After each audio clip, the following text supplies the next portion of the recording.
here with opening up. I'm Soren. I'm in 8th grade at MME.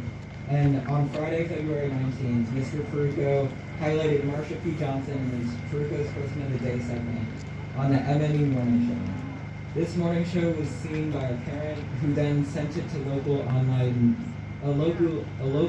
online news outlet, expressing anger at the praise that a transgender activist received at her child's school and sparking controversy. As a queer 8th grader at MME, I felt very seen and validated when Mr. Peruco presented about Marsha P. Johnson and on the morning show. I was extremely thankful that Mr. Peruco is providing some representation of the BIPOC and LGBTQ plus communities. Although representation of the BIPOC and the LGBTQ plus community in the Minnetonka Public Schools is a significant step forward, the disappointing response from the district is most definitely a step in the wrong direction. On Monday, MME Principal Pete Dimmitt issued a statement to families regarding concerns that Peruco may be terminated.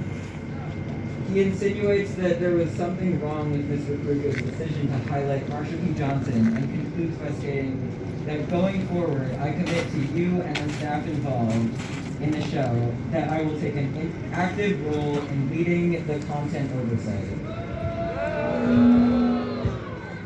While Mr. Peruco's supporters are grateful to Principal Dimmitt for safeguarding his teaching position at MME, many issues related to this event have been met with deafening silence from district leadership. These issues include concern over parent intrusion. The district is not holding parents accountable for violations of the electronic use policy. Additionally, the district has failed to intervene and protect Mr. Peruco from escalating complaints and hostilities. Up to now, no member of district administration has reached out to Peruco to ask about his well-being, nor has the district taken action to shut down the attack on its teacher. This event serves as a test of district leadership's commitment to goal number 2. Teachers are asked to align their teaching and interactions to goal number 2, which supports equitable education in the classroom, but when they do, they risk censure by the district. The reach of this current incident is well beyond MME, and yet the school board and the superintendent have not issued a statement condemning the bigotry, racism, homophobia, and transphobia on display this past week. Dr. Peterson is the sole employee of the school board. Given that Dr. Peterson has failed in his duties in this matter, it is incumbent on the school board to intervene. This situation reveals a practice of punishing those who support equitable education. This was an opportunity for the district to stand up for their educators and prove they are committed to excellence and equity. Principal Dimmitt's statement and the school board's lack of statement fails the community, fails the teachers, and fails the students. We are not satisfied.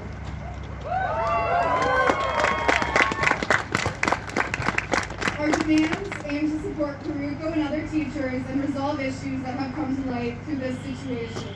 The demands are as follows. Number 1, the district will write a letter of no fault for Colin Peruco to protect his future job prospects and ensure his reputation as an educator who is committed to equity and excellence is upheld.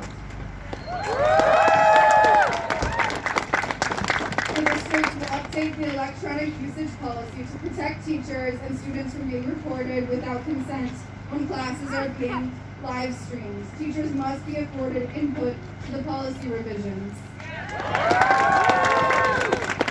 The school board issues a public statement declaring that Peruco was not at fault, but was acting in the best interest of students.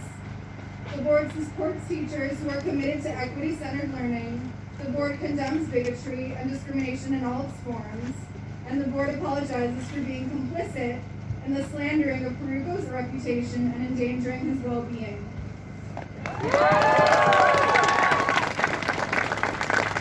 Fourth, we ask that the school board review the conduct of their only employee, Dr. Peterson, and take action to ensure that Peterson is acting in the best interest of the community and in alignment with district policies.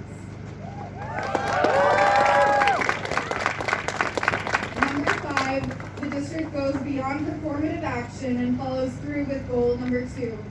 This must include mandatory bias training and coaching for school board members, as well as engagement of professional equity consultants.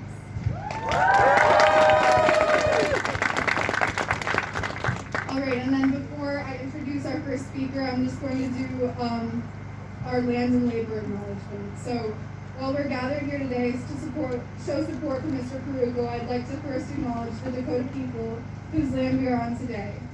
We cannot continue to erase the Dakota's history and connection with this land, as it serves an important role educationally. We need to not only document and teach about the suffering white colonizers inflicted onto Native Americans, but also honor Indigenous peoples' joy, celebrate their knowledge and collective history. Our intention for this land and labor acknowledgement is to ask all of you, stop and listen, hear the emotional harm and physical harm that curricula erasure imposes upon queer and trans BIPOC students and families. Many Native cultures across Turtle Island acknowledge the present and role of Two-Spirit people. The label Two-Spirit is an umbrella term, emphasizing the connection between an individual's culture, sexuality, and gender. The term refers to the equality and intersectionality of an individual's multiple identities. To be Two-Spirit is a recognition of how all identities coexist within an individual and are more powerful when acknowledged together.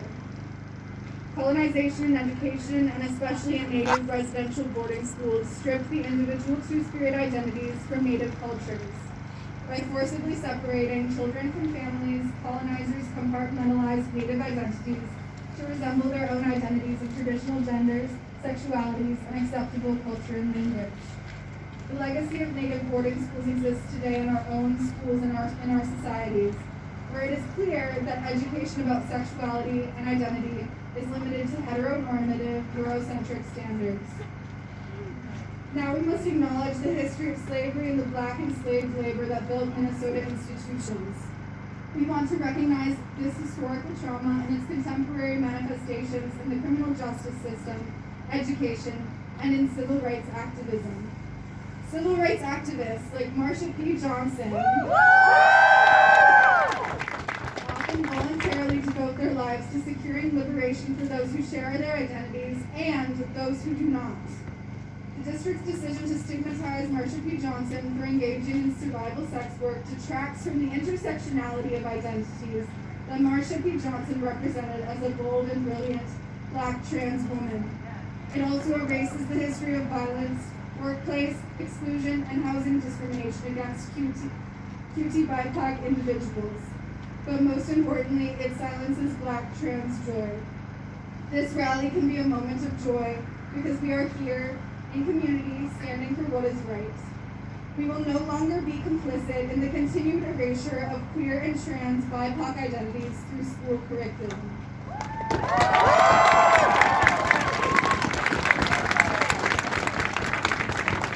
All right, and then for our first speaker, Meredith Albee is a teacher of 20 years.